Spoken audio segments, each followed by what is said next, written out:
Hello दोस्तों, welcome to बीज government job. आज हम करने वाले हैं हरियाणा सिटी ग्रुप डी के मैथ पीवाईक्यू क्वेश्चन की सीरीज।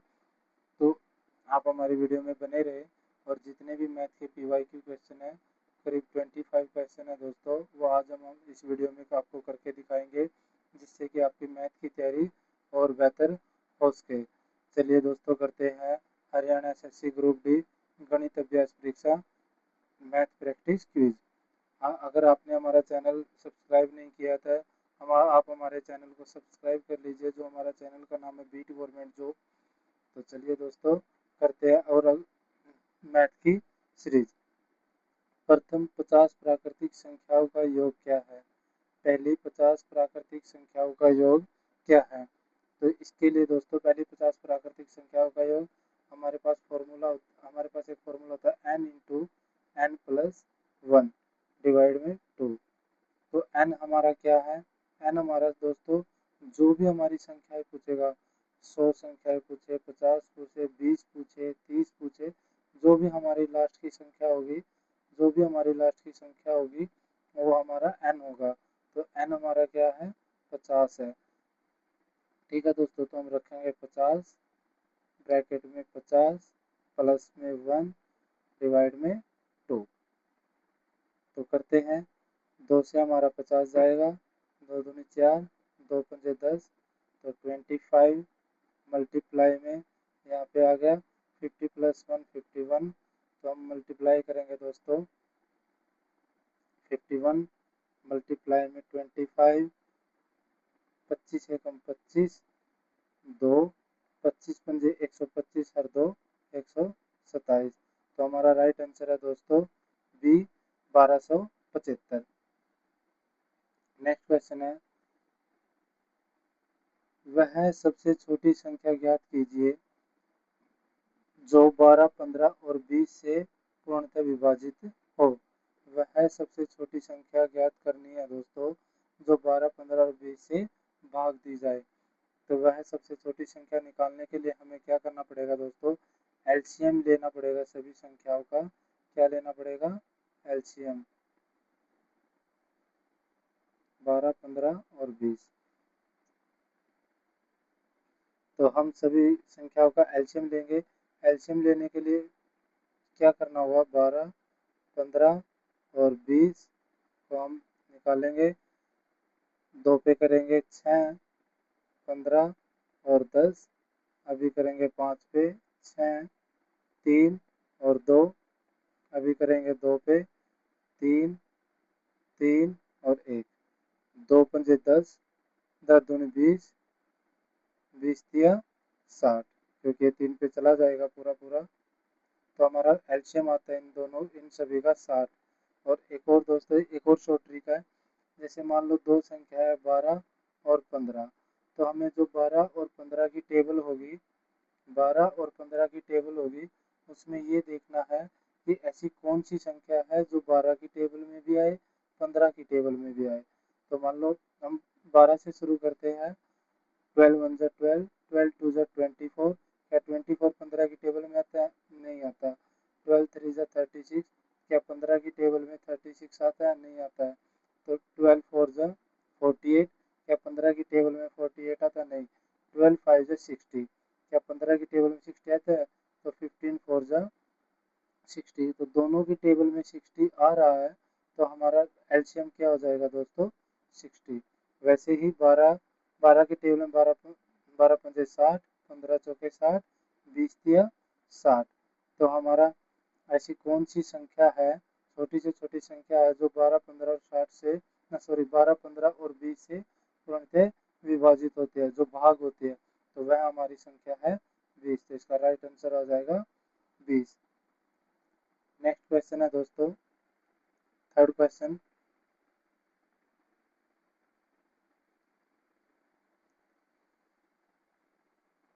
ये क्वेश्चन ऐसे है दोस्तों, सरल करना है।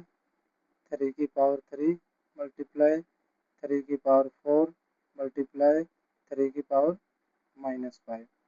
ठीक है दोस्तों, थोड़ा टाइपिंग में मिस्टेक है कंप्यूटर में, इसलिए उसको सही हम देख नहीं रहा। तो ये संख्या ऐसे लिखी हुई है। तो इस संख्या का हमें क्या करना होगा? हमारा जो 3 है सेम वैल्यू है उसको हम बाहर ले आएंगे, और जो ये वैल्यू है 3 इन प्लस माइनस 5। तो चलिए करते हैं 3 4 3 7 माइनस 5। 7 में से 2 गया, 7 में से 5 गया, सॉरी 7 में से 5 गया, 2 आएगा। तो हमारी 3 की पावर क्या है दोस्तों, 2। 3 की पावर क्या है, 2। और 3 की पावर हम सोल्व करेंगे, 3 मल्टीप्लाई 3 देन 9। तो हमारी इसे सर्व करने से हमारा राइट आंसर आता है 9। राइट आंसर है ए। नेक्स्ट क्वेश्चन है दोस्तों, फोर्थ क्वेश्चन। दो संख्याओं का अनुपात 3:4 है और उनका महत्व समावर्तक 5 है और उनका एलसीएम क्या है। एचसीएफ क्या होता है दोस्तों, मान लो 12 और 16 है, तो ऐसी कोई रकम ढूंढनी है जिनसे ये दोनों डिवाइड हो सके। 3 के टेबल में 12 आता है, 2 की टेबल में 12 आता है, 2 की टेबल में 16 आता है, 4 की टेबल में आता है। तो ऐसी कोई भी संख्या ढूंढनी है जिससे कि ये दोनों डिवाइड हो सके, अच्छे से डिवाइड हो सके, पूरी तरह से डिवाइड हो सके। अगर हम इसे 2 को करेंगे, 2 छके 12, 2 अठे 16, लेकिन ये फिर से डिवाइड हो रहा है, तो ऐसे नहीं करना है। डायरेक्ट अगर 4 से करेंगे, 4 तिये 12, 4 चौके 16। तो हमारा दोस्तों ये हमारा एचसीएफ होता है जो पूरी संख्या से भाग दे सके। तो चलिए करते हैं दो संख्याओं का अनुपात। दो संख्याओं का अनुपात, इसके लिए हमें क्या करना होता है, तो दो संख्याएं होती है x multiply y equal HCF multiply LCM. ठीक है, तो दो संख्याएं है कौन कौन सी है, 3 मल्टीप्लाई 4 देन इक्वल एचसीएफ हमारा कितना 5 मल्टीप्लाई एलसीएम हमारा निकालना है।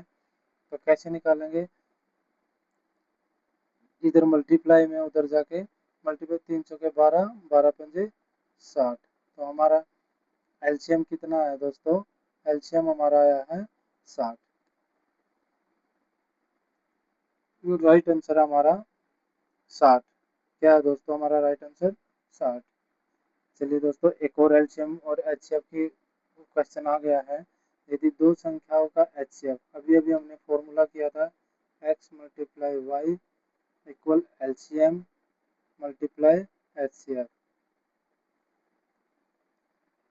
अब हम क्वेश्चन को रखेंगे, पुट करेंगे इसके हिसाब से। यदि दो संख्याओं का एचसीएफ, तो दो संख्याओं का एचसीएफ 12 है, ये लिखेंगे 12 मल्टीप्लाई है एलसीएम 244 है, 240 सॉरी 240, और उनमें से एक संख्या, या पहली संख्या बोल सकते हो या एक संख्या बोल सकते हैं, तो उनमें से एक संख्या मान लो वाई है, वो 24 है। तो दूसरी संख्या क्या होगी, तो अभी जस्ट मैंने आपको एलसीएम निकालना सिखाया था, कैसे क्या है वो आप ज़रूर ट्राई करें इस क्वेश्चन को और कमेंट बॉक्स में बताएं। लेकिन मैं आपको एक दे देता हूँ पॉइंट, ये इससे डिवाइड होगा 24, इससे डिवाइड होगा। जैसे 24 एकम 24 ये 10 आ गया। तो कमेंट बॉक्स में इसका आंसर ज़रूर बताएं। अगर आपको हमारे क्वेश्चन समझ आ रहे हैं या हमारी वीडियो अच्छी लग रही है तो कमेंट बॉक्स में इसका आंसर ज़रूर बताएं। नेक्स्ट क्वेश्चन करते हैं, सिक्स्थ क्वेश्चन। एक वस्तु को 500 में खरीदने के बाद 600 में बेच दिया जाता है। कोई वस्तु है, उसको 500 में खरीदने के बाद 600 में बेच दिया जाता है, तो उसका लाभ प्रतिशत निकालेंगे। तो 500 में खरीदने के बाद 600 में बेच दिया तो कितने का प्रॉफिट हुआ, 100 रुपये का। ठीक है दोस्तों, और कितने का हमने खरीदा था, 500 का।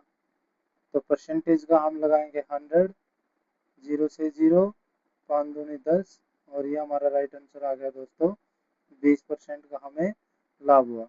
अगर मान लो ये बोलता आपको किसी एग्जाम में 600 में से 500 नंबर आए हैं, ठीक है, तो हम क्या करेंगे, उसमें से 100 निकाल लेंगे, डिवाइड में 500 रखेंगे, डिवाइड में 100 करेंगे तो हमारा 20 आ जाएगा। तो 100 में से 20 गया तो हमें 80% नंबर आएगा। ठीक है दोस्तों, ये तो वैसे ही ये है, इसने कोई सामान 500 में खरीदने के बाद 600 में बेच दिया तो उसको कितने परसेंट का लाभ हुआ है, तो उसको 20% का लाभ हुआ है। चलिए करते हैं नेक्स्ट क्वेश्चन, 7 क्वेश्चन। एक दुकानदार किसी वस्तु में अंकित मूल्य पर 20% की छूट देता है। यदि अंकित मूल्य 800 है तो विक्रय मूल्य क्या होगा? एक दुकानदार किसी वस्तु के अंकित मूल्य पर 20% की छूट देता है और यदि अंकित मूल्य 800 है तो विक्रय मूल्य ज्ञात कीजिए। ठीक है, चलो करते हैं। जब भी इस टाइप के क्वेश्चन आए, परसेंटेज का कोई भी क्वेश्चन आए, आपको घबराना नहीं है, क्या करना है। चलो मान लेते हैं, मानो कोई संख्या 20% के लाभ पे 20%, 120 कैसे लिखा, परसेंटेज का हमारा 100 होता है, और लाभ बोलेगा तो इसमें से 120 कर देंगे, हानि बोलेगा तो इसमें से 20 माइनस कर देंगे। ठीक है दोस्तों, तो इसने बोला किसी संख्या पे x मल्टीप्लाई 20% का लाभ होता है और लाभ होने के बाद वह संख्या वह संख्या 600 रुपये में बेची जाती है। तो हम इसको मल्टीप्लाई कर लेंगे, 2 6 12, 2 5 10 और यहाँ पे आ गया 600। तो इसको इसके साथ मल्टीप्लाई करना है दोस्तों, क्या करना है, मल्टीप्लाई करना है, तो ये आ गया 500। तो ऐसे अब इस क्वेश्चन को, एक दुकानदार किसी वस्तु के अंकित मूल्य पर 20% की छूट देता है। यदि अंकित मूल्य पर वह 800 है, इसने कहा अंकित मूल्य पर 20% की छूट देता है और इसने अंकित मूल्य भी बता दिया हमें। तो यदि अंकित मूल्य, माना हमारा अंकित मूल्य 800 है और वह 20% की, अभी मैंने बताया 20% की छूट दी है, तो 100 में से माइनस 20 होगा तो 80 बचेगा।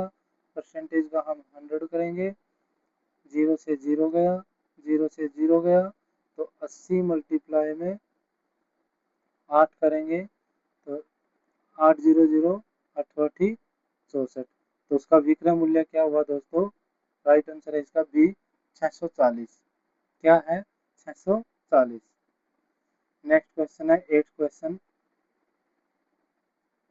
एक वस्तु को 240 में बेचने पर 20% का लाभ होता है, वस्तु का क्रय मूल्य क्या है? अभी जस्ट मैंने आपको समझाया है, कोई वस्तु है, एक वस्तु को 240 में बेचने में कोई वस्तु है, ये हो गई, और उसमें 20% का लाभ, अगर लाभ है तो 100 में से 20 जोड़ लेंगे, 100 में 20 जोड़ लेंगे तो उसको रखेंगे। तो इसका आप कमेंट बॉक्स में बताएं इसका राइट आंसर क्या आएगा। लेकिन मैं आपको हिंट दे देता हूँ, हिंट ये है दोस्तों, एक वस्तु को 240 मैंने अभी जस्ट बताया और 20% का लाभ, परसेंटेज का 100। तो जो इसका आंसर है दोस्तों वो कमेंट बॉक्स में ज़रूर बताएं। अगर आपको आए तो इसका आंसर बताएं, नहीं आए तो मुझे कमेंट बॉक्स में ज़रूर बताएं ताकि मैं इस क्वेश्चन को दोबारा करा सकूं। क्वेश्चन नंबर 9 है, यदि 15 वस्तुओं का क्रय मूल्य 12 वस्तुओं के विक्रय मूल्य के बराबर है तो लाभ प्रतिशत ज्ञात कीजिए। तो 15 वस्तुओं का क्रय मूल्य, 15 वस्तुओं का क्रय मूल्य, इन दोनों में अंतर क्या है, अभी हमने लास्ट में किया था, 3 है, और 15 वस्तुओं का है, 15 वस्तुओं का है। ठीक है दोस्तों, और परसेंटेज का हम क्या करेंगे, 100, 3 पंजे 15, 5 दूनी 10 और 0, हमारा राइट आंसर आ गया 20%। बिल्कुल शॉर्ट ट्रिक से है दोस्तों, जस्ट 5 सेकंड का ये क्वेश्चन था, लेकिन कुछ बच्चे उलझे रहते हैं इन्हीं क्वेश्चनों में और एक आसान सा क्वेश्चन का नंबर अपने हाथ से गवा देते हैं। बिल्कुल इसकी शॉर्ट ट्रिक थी, 3 दोनों का अंतर निकाल लेंगे, 3 जितने की वैल्यू तो उसको डिवाइड में कर लेंगे और मल्टीप्लाई 100 से करेंगे, परसेंटेज का 100 आता है तो 5 से करेंगे तो हमारा 20 आंसर आएगा। नेक्स्ट क्वेश्चन है हमारा, 1000 रुपये 5% वार्षिक दर से 2 वर्षों का साधारण ब्याज क्या है? और ये क्वेश्चन है, 10th क्वेश्चन है दोस्तों, और इन क्वेश्चनों में बहुत सारे बच्चे उलझे रहते हैं, ब्याज का, चक्रवर्ती ब्याज, साधारण ब्याज। चलिए करते हैं और एक शॉर्ट ट्रिक से, ताकि आप ये क्वेश्चन समझ सको। 1000 रुपये की राशि है दोस्तों, लिखेंगे पहले तो इसका फॉर्मूला होता है वैल्यू रेट टाइम डिवाइड में 100। आपको ये याद रहे या ना रहे इससे कोई मतलब नहीं, आपको क्या करना, बस 1000 रुपये हमारे बस इसके मल्टीप्लाई करते जाना है। 5% है, मल्टीप्लाई करते जाना है, 2 वर्षों के लिए है। और डिवाइड में परसेंटेज जो हमारा 5% पे था, परसेंटेज का 100 लिखना है, इसको सोल्व कर देना है। 0 से 0 गया, 5 दूनी 10, 10 का 10 से मल्टीप्लाई करेंगे तो हमारा राइट आंसर आएगा दोस्तों 100। और दोस्तों अगर ये बोल देता कोई संख्या पर 5% वार्षिक ब्याज दर से 2 वर्षों का साधारण ब्याज 100 रुपये है, तो क्या करेंगे, किसी वैल्यू पर 5% वार्षिक ब्याज की दर से 2 वर्षों का साधारण ब्याज 100 रुपये है, जो अभी हमने निकाला है 100 रुपये, 100 रुपये है, तो वैल्यू निकाले, तो वो संख्या निकाले क्या थी। बिल्कुल कुछ नहीं करना। अब उसने संख्या पूछ लिया तो हमने सेम वैसे ही करेंगे, संख्या मल्टीप्लाई 5 मल्टीप्लाई 2 डिवाइड में 100।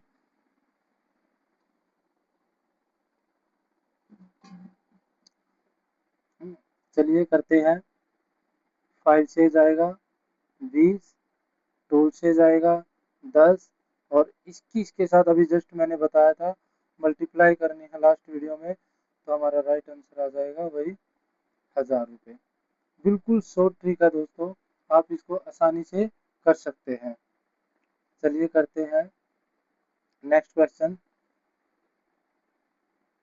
11th क्वेश्चन है आज हमारा, कितने वर्षों में कोई धनराशि 10% वार्षिक ब्याज की दर से दुगनी हो जाएगी। इसका फॉर्मूला साधारण ब्याज का P multiply R multiply T। आज की वीडियो के बाद आप साधारण ब्याज के क्वेश्चन बिल्कुल चुटकियों में कर लेंगे, 5 से 10 सेकंड में कर लेंगे। आज आप सीखिए और थोड़ी सी प्रैक्टिस आपको चाहिए। 5 से 10 क्वेश्चन आप साधारण ब्याज के निकालिए और आज के बाद आप साधारण ब्याज के किसी भी क्वेश्चन को भूल नहीं पाएंगे, तुरंत सोल्व कर पाएंगे। चलिए करते हैं। इसने क्या कहा, दुगनी हो जाती है, तो इसके लिए हम क्या करेंगे, इधर दुगनी हो जाती है, वैल्यू इसने दी नहीं है, कोई राशि साधारण ब्याज हमारा अभी मैंने जस्ट 5 लिखा था, 10% पे 10% वार्षिक साधारण ब्याज की दर से वार्षिक साधारण ब्याज की दर से वार्षिक हमारा ये है, और इसको करेंगे दुगनी हो जाती है, 0 से 0 करेंगे, इसको इससे साथ मल्टीप्लाई करेंगे, कोई फर्क नहीं पड़ता दोस्तों, इधर 2 लिख लीजिए फिर भी मल्टीप्लाई करना है, इधर लिख लीजिए फिर भी, अभी जस्ट मैंने बताया इस 100 को इधर लिख लीजिए फिर भी मल्टीप्लाई करना है। तो ठीक है दोस्तों, तो इस दो इधर रखेंगे, पी मल्टी इसको इधर मल्टीप्लाई की तब कोई फर्क नहीं पड़ेगा, इधर मल्टीप्लाई कर लीजिए तब कोई फर्क नहीं पड़ेगा, तो 10 दूनी 20, तो हमारे 20 वर्षों में राशि दुगनी हो जाती है। चलिए दोबारा करते हैं। इसने बोला है कितने वर्षों में कोई धनराशि, अभी जस्ट मैंने बताया कोई का मतलब एक्स, कोई धनराशि 10%, 10% हम मल्टीप्लाई करेंगे, और वार्षिक, इसने वार्षिक बोला तो मतलब 1 साल के लिए 1 लिखेंगे। परसेंटेज का मैंने बताया था दोस्तों 10% है तो 100 लिखेंगे। कितनी हो जाती है, दुगनी हो जाती है। मैंने अपनी तरफ से कुछ नहीं लिखा, जो क्वेश्चन बोल रहा है वही मैं कर रहा हूँ। कोई राशि 10% साधारण ब्याज से वार्षिक दर से, इसने वर्ष नहीं दिया, 1 साल में दुगनी हो जाएगी, तो इसको मल्टी काट लेंगे और इसको इसके साथ मल्टीप्लाई करेंगे, तो हमारा राइट आंसर आता है 20 वर्षों में दुगनी हो जाएगी। चलिए करते हैं नेक्स्ट क्वेश्चन। 12th क्वेश्चन हम आज का करेंगे। फिर से ये आ गया दोस्तों चक्रवर्ती ब्याज, अभी हम कर रहे थे साधारण ब्याज, अब आ गया दोस्तों चक्रवर्ती ब्याज। 5000 पर 10% वार्षिक दर से 2 वर्ष का चक्रवर्ती ब्याज क्या होगा।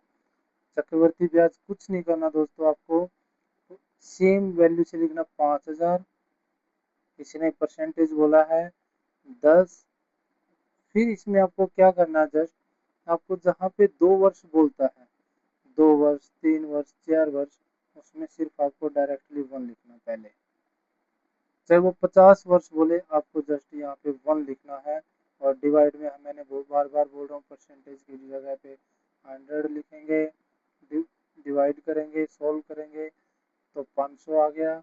तो हमारा 1 साल का हमारा कितना आया है, 1 साल का ये हमारा आया 500। अब हमें निकालना है दूसरे साल का, तो दूसरे साल का भी दोस्तों 500 ही निकलेगा। हम डबल उसको सेम लिख लेंगे, तीसरे साल का बोलते तो सेम लिखते, चौथे साल का बोलते तो सेम लिखते, तो हम इसको सेम लिखते जाते। तो अभी हमारा 2 साल का बोला तो इसको हटा देते हैं, 2 साल का बोला 500 और 500। फिर दोस्तों क्या करना है, जो हमारा पहले वाला 500 है उसको कितने परसेंट था, 10% डिवाइड में 100, सोल्व करेंगे तो हमारा आ गया 50। तो अब इन तीनों को जोड़ देंगे, 500 प्लस 500 प्लस 50, 0, 5, 10। हमारा राइट आंसर आया है 1050। ठीक है दोस्तों, मैं दोबारा से समझा देता हूँ।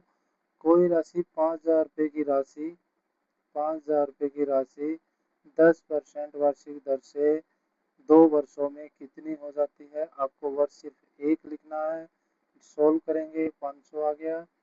आपको दूसरे वर्ष का फिर से सेम लिखना है, फिर से सेम 500 लिखना है, और यहाँ पे बस एक बार 500 का हमें एक बार और 10% निकालना है। यहाँ पे 50 आ गया, इन तीनों को हम जोड़ लेंगे, 500, 500, 1000, 50, 1050। हमारा राइट आंसर आ गया दोस्तों बी। और 3 वर्ष का पूछे तो मुझे कमेंट बॉक्स में बताएं, क्या मुझे 3 वर्ष की वीडियो बनानी चाहिए या नहीं, ये आपको 2 वर्ष से ही समझ में आ गई है, तो मुझे कमेंट बॉक्स में जरूर बताएं दोस्तों। नेक्स्ट क्वेश्चन है 13 क्वेश्चन। यदि ए रेसो बी, ये बोल रहा है यदि ए रेसो बी क्या है 3:4, बी रेसो सी 8:9। इसने बोला ये, और हमें निकालना है ए रेसो सी निकालना है, इसने दिया ए रेसो सी। आपको कुछ नहीं करना इसमें, पहले हम लिखेंगे ए रेसो बी कितना है 3, इसके सेम इसके नीचे लिख लेंगे 4। और नेक्स्ट क्या करना दोस्तों, इसने बी रेशो वो बोला है, बी रेशो सी बोला है ना, तो बी के नीचे बिल्कुल सेम बी लिखेंगे और इससे आगे सी लिखेंगे। ठीक है दोस्तों, बी इसने बोला बी रेशो सी, तो बी के नीचे बिल्कुल सेम बी लिखेंगे और रेशो सी, और यहाँ पे दोस्तों सेम बी लिख लेंगे, यहाँ पे सेम बी लिख लेंगे। अभी क्या करना, हमारा बी हमारा क्या था 8:9।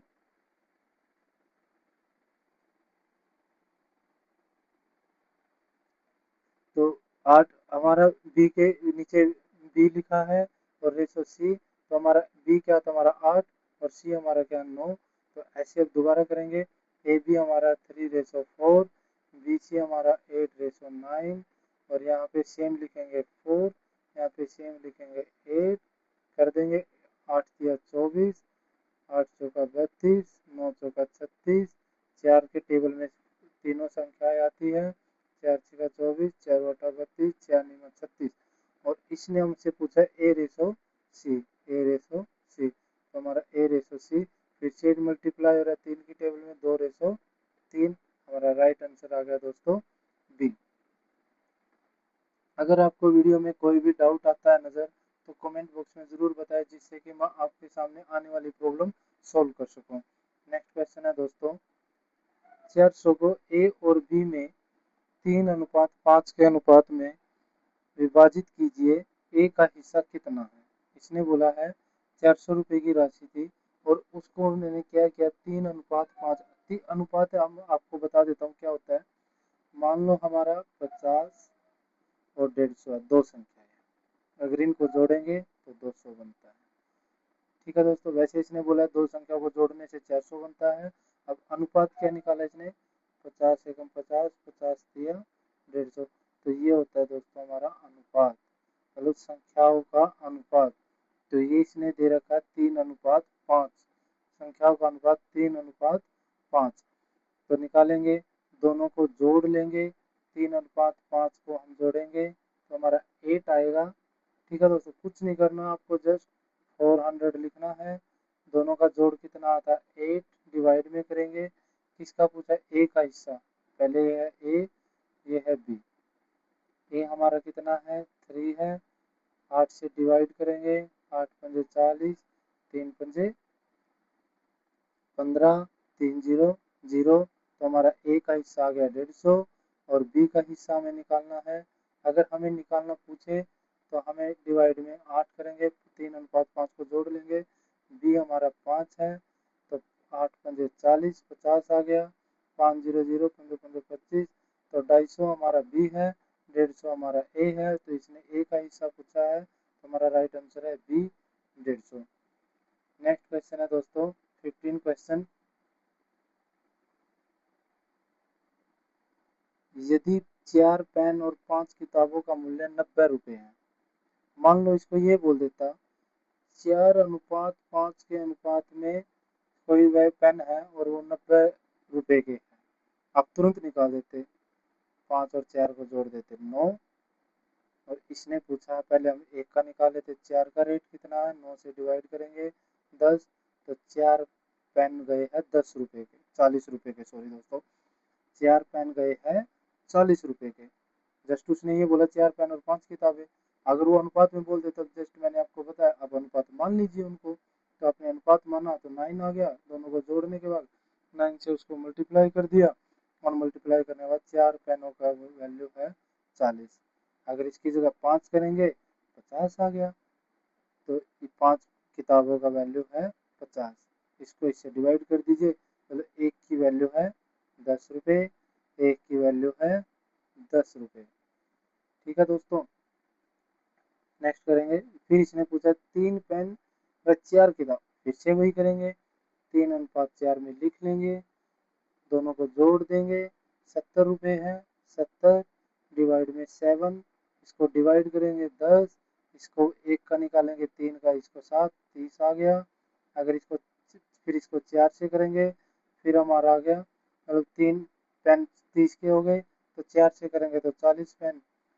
4 के हो गए, तो उसने पूछा एक पेन का मूल्य क्या है, तो 3 पेन, एक 10 का हो गया, एक 10 का हो गया, कुछ भी पूछे, पेन पूछे, किताब पूछे, 10 रुपए की है, सोल्व। क्वेश्चन में ही आंसर लिखा होता है दोस्तों, क्वेश्चन में ही आंसर लिखा होता है, जस्ट आपको समझना होता है, जस्ट आपको समझना होता है। ठीक है दोस्तों, नेक्स्ट क्वेश्चन है 16 क्वेश्चन, चलिए करेंगे।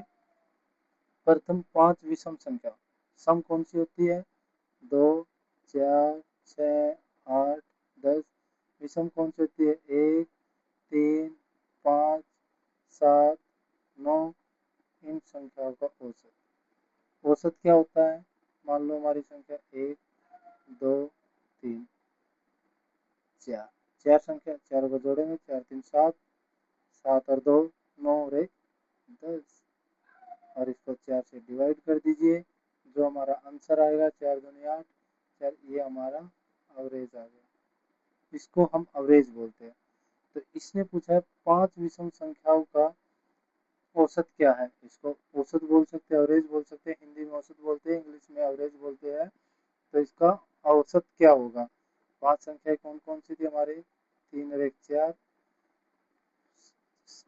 4 और 5 9, 9 और 7 16, 16 और 9 25, डिवाइड में कितनी संख्याएं थी, मैंने यहाँ पे कितनी संख्याएं थी, 1 2 3 4, 4 से डिवाइड किया था, अब कितनी संख्या है 5, 5 से डिवाइड करेंगे 5, तो हमारा राइट आंसर आ गया 5। लेकिन दोस्तों एक शॉर्ट ट्रिक है, अगर वो आपसे पूछे, अगर वो आपसे पूछे कि 50 विषम संख्याओं का औसत क्या है, 100 विषम संख्याओं का औसत क्या है, उसके लिए आपको क्या करना है, डायरेक्ट 50 ही आंसर लगा देना, उसका वही आंसर आपने देखा ना अभी, हमने टोटल किया 25, 5 से डिवाइड किया, 5 ही आंसर आया। तो वैसे ही आपको हर एक वीडियो क्वेश्चन में ऐसे ही करना है, जिस चीज़ का भी औसत पूछे विषम संख्या का, वही हमारा आंसर होगा। 1 सेकंड का क्वेश्चन, 1 नंबर हमारा ग्रुप डी में कंफर्म। चलिए करते हैं क्वेश्चन नंबर 17। औसत मैंने सिखा दिया आपको, 10 12 14 16 18 का औसत क्या होगा, 10 लिख लीजिए, प्लस 12 लिख लीजिए, प्लस 14 लिख लीजिए, प्लस 16 लिख लीजिए, प्लस 18 लिख लीजिए, इन सबको टोटल कर दीजिए, जितनी भी संख्या है, कितनी संख्या है, 1 2 3 4 5, उसको 5 से डिवाइड कर दीजिए। जो भी हमारा सम आए इन सब का टोटल, उसको 5 से डिवाइड करने के बाद जो हमारा आंसर आएगा वो हमारा औसत होगा। अगर क्या औसत है इसका 17वें क्वेश्चन का, मुझे कमेंट बॉक्स में ज़रूर बताएं। क्वेश्चन नंबर 18 है, 5 संख्याओं का औसत 20 है, यदि एक नई संख्या जोड़ी जाती है तो औसत 22 है, तो नई संख्या क्या है।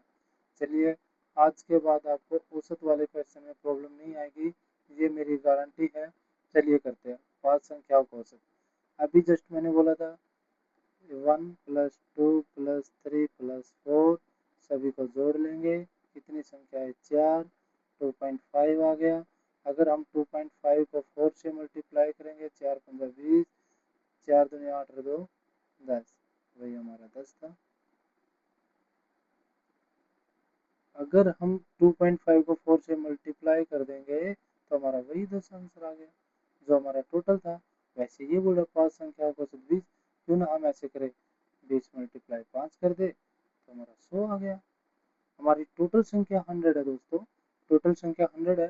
तो यदि एक नई संख्या जोड़ दी जाए तो औसत 22 हो जाएगा। इसने बोला कोई एक संख्या जोड़ दी जाए, औसत 22 हो जाएगा। अगर औसत 22 होगा तो एक संख्या 5 थी, एक संख्या और जोड़ दी तो 6 संख्या हो गई। आपको समझना है, 5 संख्याओं को सतीश ने बोला 20 है, एक संख्या और जोड़ दी गई है, तो जब वो जोड़ी गई तो संख्या भी तो बढ़ेगी दोस्तों। मान लो बोल दिया आप हो, आपके भाई के आने के बाद, तो आपके साथ जब आप हो, आपके भाई के आने के बाद, तो तुम कितने लोग हो जाते हो, 2 आदमी हो जाते हैं। वैसे ही 5 आदमी थे, एक संख्या और जोड़ दी तो 6 आदमी हो गए, तो औसत 22 हो जाता है।